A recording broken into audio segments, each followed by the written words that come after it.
Hello everyone. आज हम लोग समाज के विषय में अध्ययन करने जा रहे हैं। सी टेट और यूपी टेट के लिए ये बहुत ही महत्वपूर्ण टॉपिक है। प्रत्येक वर्ष यहाँ से एक या दो क्वेश्चन तो आते ही हैं। तो आइए सबसे पहले हम जानते हैं कि समास क्या है। समास का शाब्दिक अर्थ है संक्षेप।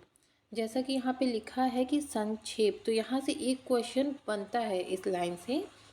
जैसे क्वेश्चन आ जाएगा कि समास का शाब्दिक अर्थ होता है, एक ऑप्शन दे देगा संक्षेप, दूसरा विस्तार, तीसरा विग्रह और चौथा विच्छेद।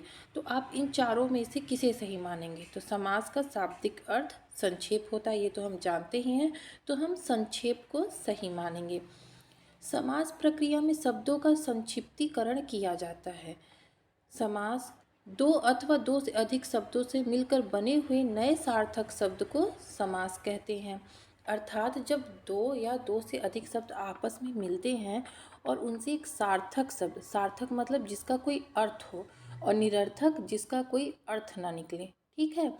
तो जब दो शब्द आपस में मिलकर एक अर्थपूर्ण शब्द की उत्पत्ति करते हैं तो उसे हम समास कहते हैं। जैसे आप ये भी समझ सकते हैं, जैसे प्रतिदिन। हाँ, तो यह प्रति और दिन दो शब्दों से मिलकर बना है और इन दोनों के मिलने से एक सार्थक शब्द बन रहा है। क्या बन रहा है? प्रत्येक दिन, जिसका अर्थ होता है प्रतिदिन, ठीक है। तो अब हम समस्त पद अथवा सामासिक पद के विषय में भी जान लेते हैं। समास के नियमों से बना हुआ समस्त पद या सामासिक पद कहलाता है। अर्थात जो शब्द समास के नियमों से बनेगा उसे हम सामासिक पद कहते हैं। एग्जाम में जैसे क्वेश्चन आता है ना कि नीलकंठ का समास विग्रह कीजिए, तो आपको यहाँ ये भी जानना जरूरी है कि समास विग्रह क्या होता है। समास विग्रह, आइए इसके विषय में जान लें। समस्त पद के सभी पदों को अलग अलग किए जाने की प्रक्रिया समास विग्रह या व्यास कहलाती है, ठीक है। समस्त पद के सभी पदों को, मतलब समास के नियमों से जो पद बने हैं उन्हें जब हम अलग अलग करते हैं, मतलब उनमें विग्रह करेंगे, तो उसे हम समास विग्रह कहेंगे, मतलब तोड़ते हैं। जैसे मैंने भी बोला नीलकंठ, नीलकंठ को आप तोड़ेंगे तो क्या बनेगा? नील है जो कंठ, या नील के समान कंठ, तो इसे हमने तोड़ दिया ना। और ये दो शब्दों से मिलकर बना है, नील और कंठ, ठीक है। इसमें दो पद हैं, मैंने एग्जाम्पल भी दिया। देखिए नील कमल, नील का विग्रह क्या है? नील कमल का नील है जो कमल। चौराहा का आप समास विग्रह करेंगे तो क्या बनेगा? चार राहों का समूह। राजपुत्र का विग्रह करेंगे तो राजा का पुत्र। और कठपुतली का आप विग्रह करेंगे तो बनेगी काठ की पुतली। काठ मतलब लकड़ी होता है, लकड़ी की पुतली। घुड़सवार, घोड़े का सवार या घोड़े की सवारी करने वाला, ठीक है। तो समास के भेद हम जान लेते हैं। तो भेद जानने से पहले हम ये समझ लें कि समास के विभाजन का आधार पद की प्रधानता है। समास में दो पद होते हैं। अभी मैंने आपको ऊपर समझाया ना कि इसमें मतलब शब्द आपस में मिलकर एक सार्थक शब्द को उत्पन्न करते हैं या सार्थक शब्द बनाते हैं, तो उसे हम समास कहते हैं। तो ये दो शब्द कौन से होंगे? पूर्व पद और उत्तर पद। जो पहले आएगा, जैसे प्रतिदिन में प्रति पहले आ रहा है तो यह पूर्व पद हुआ, और उत्तर पद में दिन होगा, दिन बाद में आ रहा है तो यह उत्तर पद हुआ। तो समास दो पदों से मिलकर बना हुआ है। जैसे राजपुत्र, राजा का पुत्र बोलते हैं ना, तो राजधन पुत्र, तो यहाँ राज जो है पूर्व पद है और पुत्र जो है उत्तर पद है। इन्हीं दोनों पद के आधार पर ही समास का विभाजन किया गया है। पूर्व पद और उत्तर पद की प्रधानता है पूरे समास में। आइए इसके विषय में आगे जानते हैं। समास के 6 मुख्य भेद हैं। कौन कौन से हैं? अव्ययी भाव समास, तत्पुरुष समास, कर्मधारय समास, द्विगु समास, द्वंद्व समास और बहुव्रीहि समास। मैंने बोला ना पूर्व पद और उत्तर पद की प्रधानता है, इन्हीं के आधार पर विभाजन किया गया है। तो अव्ययी भाव समास में पूर्व पद की प्रधानता होगी, मतलब जो पद पहले आएगा। प्रतिदिन मैंने बोला ना, तो इसमें दिन की विशेषता जैसे बता रहा है ना, प्रति मतलब कि प्रत्येक दिन, तो प्रति की प्रधानता है यहाँ पर, तो यहाँ अव्ययी भाव समास होगा। तत्पुरुष समास में उत्तर पद की प्रधानता होती है। कर्मधारय में भी उत्तर पद की प्रधानता होगी, द्विगु समास में भी उत्तर पद की प्रधानता होती है। द्वंद्व समास में दोनों पद प्रधान होते हैं, पूर्व पद भी और उत्तर पद भी। जैसे माता, फिर संयोजक चिन्ह लगाकर पिता, तो यहाँ पर माता की भी प्रधानता है और पिता की भी प्रधानता है। बहुव्रीहि समास में इसमें कोई तीसरा अर्थ प्रधान होता है, दोनों पद अप्रधान होते हैं। तीसरा पद प्रधान होता है तो तीसरा मतलब कि न ही पूर्व पद प्रधान होगा, न ही उत्तर पद प्रधान होगा। इन तीनों से जो तीसरा अर्थ मतलब कोई अर्थ जो दूसरा निकलेगा वो प्रधान हो जाता है। तो आइए इसके विषय में हम आगे पढ़ते हैं, तो हाँ आपको ये क्लियर हो जाएगा बहुत अच्छे से। तो पहला है अव्ययी भाव समास। जिस समास का पहला पद अव्यव तथा प्रधान हो उसे अव्ययी भाव समास कहते हैं। तो यहाँ पर आप पहले ये जान लीजिए कि अव्यव क्या है। जो शब्द लिंग, वचन अथवा कारक में प्रत्येक स्थिति में समान रहते हैं, उनमें कोई परिवर्तन नहीं होता, मतलब कि उनमें कोई अविकार नहीं उत्पन्न होता, उसे अव्यव कहते हैं। अविकार क्या होते हैं? जो परिवर्तित नहीं होते, प्रत्येक स्थिति में समान होते हैं, तो उन्हें हम अव्यव कहते हैं।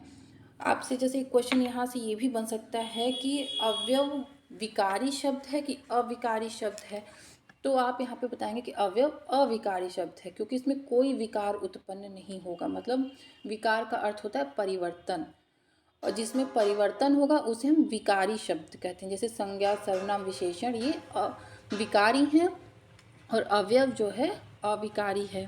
तो जिस समास का पहला पद अव्यव तथा प्रधान हो उसे अव्ययी भाव समास कहेंगे। अभी मैंने ऊपर आपको बताया ना कि पूर्व पद की प्रधानता होती है इसमें। जैसे पहला पद अगर अनु, आ, प्रति, हर, भर, यथा, बे, यावत आदि होता है, ये एक पहचानने की ट्रिक भी है कि जिनके आगे ये वर्ड या ये शब्द लगे होंगे तो आप उनमें तुरंत समझ सकते हैं कि अव्ययी भाव समास है। मैंने यहाँ पर देखिए समस्त पद, पूर्व पद, उत्तर पद और उनका विग्रह करके आपको बहुत ही अच्छे से यहाँ समझाने की कोशिश की है।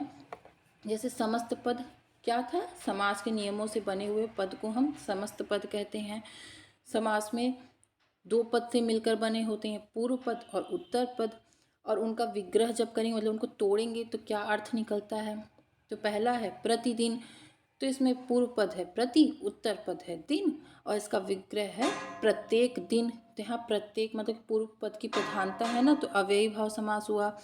आ जन्म, आ और जन्म से मिलकर बना है, जन्म से लेकर इसका विग्रह हुआ। यथा संभव, यह यथा और संभव से मिलकर बना है, तो इसका अर्थ है जैसा संभव हो।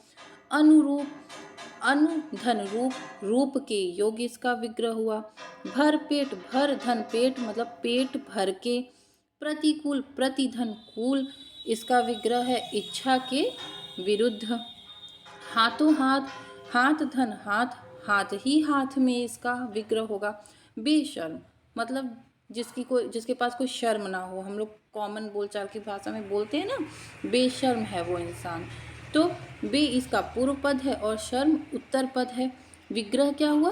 शर्म के बिना। तो मैं उम्मीद करती हूँ कि यहाँ पर आपको अव्ययी भाव समास क्लियर हो गया होगा। इस पूरे को पढ़ने से ये निचोड़ सीधे सीधे निकलता है ना कि जहाँ पूर्व पद प्रधान हो और पूर्व पद में क्या आता हो? अनु, आ, प्रति, हर, भर, यथा, यावत, बे, ठीक है, जिसके शुरुआत में ये लगे होंगे वहाँ अव्ययी भाव समास होगा। दूसरा समास हमारा है तत्पुरुष समास। विभक्ति के नामों के अनुसार 6 भेद हैं इसके, ठीक है।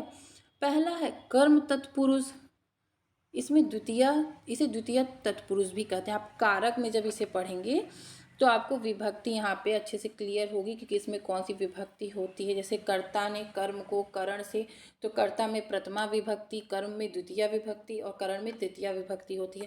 तो ये मैं आपको आगे क्लियर करूँगी, लेकिन मैंने यहाँ पे आपको लिख दिया है कि आप समझते रहें, यहाँ पे थोड़ी नॉलेज आपको उसकी भी हो जाए। कर्म तत्पुरुष, इसे द्वितीय तत्पुरुष भी कहेंगे। इसमें कर्म कारक की विभक्ति को का लोप हो जाता है, ठीक है। जैसे गगन चुंबी, गगन को चूमने वाला, तो इसमें को का लोप हो जा रहा है। लोप मतलब विलुप्त हो जाना, मतलब गायब बोल सकते हैं आप लोग। को का लोप हो जा रहा है। यश प्राप्त, यश को प्राप्त करने वाला। चिड़ी मार, चिड़िया को मारने वाला। ग्रामगत, ग्राम को गया हुआ। मैंने आपको ऊपर ही बताया था ना कि तत्पुरुष समास में उत्तर पद की प्रधानता होती है। तो यहाँ आपको एग्जाम्पल से क्लियर हो रहा होगा। गगन चुंबी मतलब क्या, गगन मतलब आकाश, आकाश से क्या मतलब आकाश को चूमने वाला। यहाँ पर उत्तर पद चुंबी का ही प्रधानता है ना। यश प्राप्त, यश मतलब होता है, यश मतलब आप सामान्य बोलचाल की भाषा में बोलते हैं ना कि उनके पास बहुत यश है, मतलब वैभव, यश का अर्थ होता है ना वैभव, संपन्नता, ऐसे कुछ भी आप निकाल सकते हैं। तो यश को प्राप्त, वह व्यक्ति यश को प्राप्त कर लिया है। चिड़ी मार, चिड़ी मतलब चिड़िया, मार मतलब मारने वाला। तो यहाँ पर उत्तर पद मारना प्रधान है। ग्रामगत, ग्राम मतलब गांव, गत मतलब गया हुआ। तो यहाँ पर गांव को गया हुआ, तो मतलब गया हुआ यहाँ पर उत्तर पद जो कि प्रधान है। ठीक है। आप कर्म तत्पुरुष में जहाँ भी आपको विग्रह करने पर को निकले तो आप समझ सकते हैं कि हाँ कर्म तत्पुरुष है। जैसे गगन को चूमने वाला, तो इसके अर्थ में को निकल रहा है ना। गगन से चूमने वाला या गगन ने चूमने वाला, ये तो इसका विग्रह आप बनाएंगे नहीं, ये कोई अर्थपूर्ण तो है नहीं, सार्थक शब्द बन नहीं रहा है। गगन को चूमने वाला, तो जहाँ पर को आएगा वहाँ पर कर्म तत्पुरुष होगा। दूसरा है करण तत्पुरुष, इसे तृतीया तत्पुरुष भी बोलेंगे। इसमें करण कारक की विभक्ति से और के द्वारा का लोप हो जाता है। लोप मैंने अभी ऊपर आपको बताया ना कि मतलब विलुप्त हो जाना, गायब हो जाना, लेकिन विभक्ति जब हम उसकी करेंगे, मतलब सॉरी जब विग्रह उसका हम करेंगे तो वहाँ पर से और के द्वारा उसके बीच में आएगा, जो कि सामासिक पद बनाने पर लोप हो जाएगा जिसका। जैसे भयाकुल, भय से आकुल, भय मतलब डर, आकुल मतलब घबराना। तो व्यक्ति क्या हुआ है, भय से आकुल हो गया है, तो इसका विग्रह करने पर से बीच में आ रहा है ना। सूर चरित, सूर द्वारा चरित या सूर के द्वारा रचित भी आप लिख सकते हैं। ठीक है। तो ये रचना कैसी है, सूर के द्वारा रचित है। सूर से रचित तो नहीं बनाएंगे, सूर को रचित तो आप इसका विग्रह नहीं कर सकते, वो कोई सार्थक नहीं हो रहा है। तो सूर रचित मतलब सूर के द्वारा। तो यहाँ पर भयाकुल और सूर रचित में के मतलब सॉरी से और के द्वारा बीच में आ रहा है ना, जिसका सामासिक पद बनाने पर लोप होगा से और के द्वारा का। और एग्जाम में जब क्वेश्चन आएगा कि भयाकुल में का सामासिक विग्रह क्या है, तो इसका सामासिक विग्रह आप यही निकालेंगे ना, भय से आकुल। तो जहाँ पर से और के द्वारा आएगा वहाँ पर करण तत्पुरुष होगा। तीसरा इसका है संप्रदान तत्पुरुष, चतुर्थी तत्पुरुष भी इसे कहते हैं। और यहाँ पर के लिए आएगा समास विग्रह के समय, जैसे गौशाला, गौ के लिए शाला, परीक्षा भवन, परीक्षा के लिए भवन। तो बीच में यहाँ के लिए आ रहा है ना, तो यहाँ पर संप्रदान तत्पुरुष होगा। अपादान तत्पुरुष में पंचमी विभक्ति होती है। ठीक है। और यहाँ पर अलगाव का बोध होगा। अभी ऊपर आपने यहाँ पे पढ़ा ना, करण तत्पुरुष में से आता है बीच में, तो यहाँ पर अलगाव का बोध नहीं हो रहा था। भय से आकुल, वह व्यक्ति क्या भय से आकुल है। ठीक है। अलगाव का कोई बोध हो रहा है यहाँ पर नहीं, लेकिन अपदान तत्पुरुष में अलगाव का बोध होगा। जैसे पहले इसका पढ़ लेते हैं। इसमें अपदान कारक की विभक्ति से लुप्त हो जाती है, लुप्त मतलब लोप हो जाता है। जैसे पाप मुक्त, पाप से मुक्त, तो वह व्यक्ति, जैसे मैंने बोला ना कि मैंने गंगा स्नान किया, मेरे सारे पाप धुल गया, मैं पाप से मुक्त हो चुकी हूँ। तो अलगाव हुआ ना, पाप मुझसे अलग हुआ मेरे शरीर से। तो पाप से मुक्त। गुणहीन, गुण से हीन मतलब उसमें कोई गुण ही नहीं है, उस व्यक्ति में गुण है ही नहीं, तो गुण से हीन है, अलगाव हो रहा है। पदच्युत मतलब पद से च्युत, मतलब कोई व्यक्ति पद पे है फिर वो अपने पद से हटा दिया जा रहा है, तो पद से च्युत अलग हो गया। ऋण मुक्त, मेरे ऊपर बहुत ऋण थे, आज मैं अपने ऋणों से मुक्त हो गई हूँ, मतलब मेरे ऊपर जो भी कर्जे थे मैंने उन्हें समाप्त कर दिया है। तो ऋण से मुक्त, अलगाव का बोध हो रहा है। इसमें ऐसे वाक्य एग्जाम में आ जाते हैं कि पेड़ से पत्ते झड़ते हैं में कौन सा समास है। या कौन सा तत्पुरुष समास है। तो आप यहाँ से मतलब पेड़ से पत्ते अलग हो जा रहे हैं ना, झड़ रहे हैं तो अलग हो गए, तो यहाँ पर आप अपादान तत्पुरुष लगाएंगे। एक क्वेश्चन ऐसे भी बनता है कि चूहा बिल से बाहर झांक रहा है। तो चूहा जो है वो बिल के अंदर है, बस वो बाहर निकल के झांक रहा है, से झांक रहा है, अलग तो हुआ नहीं चूहा बिल से। तो वहाँ पर आप देखिए करण तत्पुरुष लगाएंगे। चूहा बिल से बाहर झांक रहा है, से झांक रहा है, मतलब अभी वो बिल में है, तो आप करण तत्पुरुष लगाएंगे। लेकिन जब ये आएगा पेड़ से पत्ते झड़ते हैं, तो वहाँ पर आप अपादान तत्पुरुष लगाएंगे। संबंध तत्पुरुष, इसे षष्ठी तत्पुरुष कहते हैं, इसमें षष्ठी विभक्ति होती है। तो संबंध पहचानने का तरीका है का के की। राजपुत्र राजा का पुत्र, पराधीन पर के अधीन, मतलब दूसरे पर आश्रित हैं हम। देश रक्षा, देश की रक्षा। तो यहाँ इसका समास विग्रह करने पर बीच में का के की आ रहा है ना, तो का के की जहाँ बीच में आए समास विग्रह करने पर, तो वहाँ संबंध तत्पुरुष होगा। और आप यहाँ पे देख सकते हैं ना, राजपुत्र मतलब राजा का पुत्र, पुत्र किसका है, राजा का है, तो पुत्र और राजा में संबंध बताया जा रहा है। अधिकरण तत्पुरुष, सप्तमी तत्पुरुष। अधिकरण पहचानने का तरीका है में और पर, जहाँ समास विग्रह करने पर में और पर आए। लोकप्रिय, लोक में प्रिय, लोक मतलब जग, जग में जो व्यक्ति प्रिय है। पुरुषोत्तम, पुरुषों में उत्तम। आप बीती, आप पर बीती। तो यहाँ बीच में और पर आ रहा है ना, तो यहाँ अधिकरण तत्पुरुष है। अब हम आते हैं दूसरे समास पर, कर्मधारय समास। ये बहुत ही इम्पॉर्टेंट समास है। जिस समस्त पद का उत्तर पद प्रधान हो तथा पूर्व पद व उत्तर पद में उपमान, उपमेय अथवा विशेषण विशेष संबंध हो, कर्मधारय समास कहलाता है।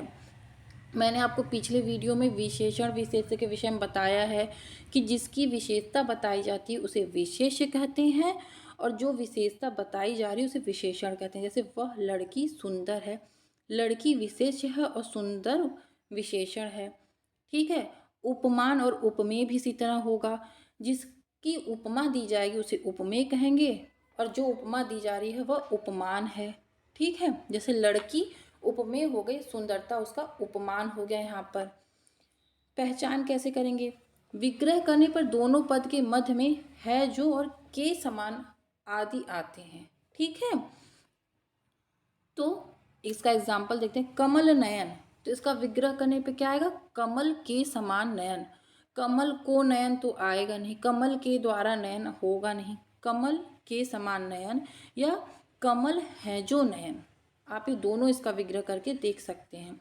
नीलकंठ, नील है जो कंठ। ठीक है। महापुरुष, महान है जो पुरुष। प्राण प्रिय, प्राणों के समान प्रिय। यहाँ पे जो नीलकंठ दिया है ये आपका बहुव्रीहि समास भी होता है। अगर ऑप्शन में बहुव्रीहि समास और कर्मधारय समास दोनों दिया होगा तो आप बहुव्रीहि समास को ही सही मानेंगे, क्योंकि नीलकंठ शंकर भगवान को बोला जाता है। मैंने ऊपर बताया ना कि बहुव्रीहि समास में पूर्व पद और उत्तर पद दोनों प्रधान ना होकर कोई तीसरा अर्थ निकलता है। जैसे लंबोदर, लंबा है जो उदर, तो लंबोदर गणेश भगवान को ही बोलते हैं। तो आप वहाँ पर बहुव्रीहि समास को सही मानेंगे। द्विगु समास संख्यावाचक होते हैं ये। ठीक है। जिस समस्त पद का पूर्व पद संख्यावाचक विशेषण हो वह द्विगु समास कहलाता है। इसमें समूह या समाहार का ज्ञान होता है। जैसे सप्त सिंधु, 7 सिंधुओं का समूह। सप्त क्या है, 7, गणित का ये अक्षर है ना, 7। चौराहा, 4 राहों का समूह। तो चौराहा जहाँ 4 राहें मिलती हैं आकर वहीं पे तो चौराहा होता है। तो यहाँ पर संख्या बताई जा रही है। नवरात्र, 9 रात्रियों का समूह। तिरंगा, 3 रंगों का समूह। सप्ताह, 7 दिनों का समूह। दोपहर, 2 पहरों का समूह। तो हम यहाँ ये समझ लेते हैं कि जहाँ पर संख्या का बोध हो वहाँ पर हम द्विगु समास लगाएंगे। द्वंद्व समास, जिस समस्त पद के दोनों पद प्रधान हो तथा विग्रह करने पर और, अथवा, या, एवं लगता हो वह द्वंद्व समास कहलाता है। ठीक है। या इसे आप योजक चिन्ह के माध्यम से भी समझ सकते हैं। जैसे मैंने यहाँ पहचाने का तरीका लिख दिया है, दोनों पदों के बीच प्रायः योजक चिन्ह का प्रयोग होगा। ठीक है। जैसे मैंने यहाँ एग्जाम्पल भी दिया है, नर नारी, माता पिता, पाप पुण्य, सुख दुख, गुण दोष, ठंडा गरम, अपना पराया, छल कपट, आगे पीछे। इन सभी के बीच में योजक चिन्ह लगा है। हाँ, इसका विग्रह करेंगे, जैसे नर और नारी, माता और पिता, गुण अथवा दोष, ठंडा या गरम, छल एवं कपट, ठीक है, सुख एवं दुख। तो इनका समास विग्रह करने पर बीच में ये आ रहा है ना, तो यहाँ पर द्वंद्व समास होगा। बहुव्रीहि समास है, जिस समस्त पद में कोई पद प्रधान नहीं होता, दोनों पद मिलकर किसी तीसरे पद की ओर संकेत करते हैं, उसमें बहुव्रीहि समास होता है। अभी मैंने ऊपर ही इसके बारे में आपको बताया है बहुत अच्छे से। जैसे लंबोदर, अभी मैंने इसके विषय में ऊपर चर्चा की है, लंबा है उदर जिसका, ठीक है, तो गणेश भगवान। पंकज, पंख में पैदा हो जो, कमल। पीतांबर, पीत है अंबर जिसका, कृष्ण भगवान। चौलड़ी, चार है लड़ियां जिसमें, तो माला। तो मैंने अभी आपको समझाया ऊपर कि कर्मधारय भी निकलता है इनके विग्रह में, लेकिन हम बहुव्रीहि को ही सही मानेंगे। ठीक है। तो आइए कुछ एग्जाम्पल से मैं आपको समझा देती हूँ, क्लियर कर देती हूँ। जैसे देवासुर में कौन सा समास है, अगर ये क्वेश्चन एग्जाम में आता है कि देवासुर में कौन सा समास है सॉरी, तो वहाँ पर आप क्या लगाएंगे कि ये द्वंद्व समास है, तत्पुरुष है, बहुव्रीहि है कि कर्मधारय है। तो यहाँ पर आप द्वंद्व समास लगाएंगे। बीच में संयोजक चिन्ह देख के मत आप लोग कहिएगा कि ये द्वंद्व समास नहीं है। देवा असुर, देवासुर एक साथ लिखा है, तो देव और असुर इसका विग्रह करेंगे तो अब देव और असुर बन रहा है ना, और दोनों ही पद प्रधान हैं, तो यहाँ पर द्वंद्व समास होगा। मुख संयोजक चिन्ह, फिर दर्शन में कौन सा समास है, तो यहाँ पर आपका तत्पुरुष समास होगा। बीच में संयोजक चिन्ह है मुख दर्शन में, तो आप यहाँ पर ये नहीं बोलेंगे कि यह द्वंद्व समास है। इसका समास विग्रह करने पे आ रहा है मुख का दर्शन, तो जब का दर्शन लग रहा है तो यह तत्पुरुष होगा। ठीक है। एक क्वेश्चन ऐसे भी बन सकता है, 10 मुख में कौन सा समास है, कर्मधारय, बहुव्रीहि, तत्पुरुष या द्विगु।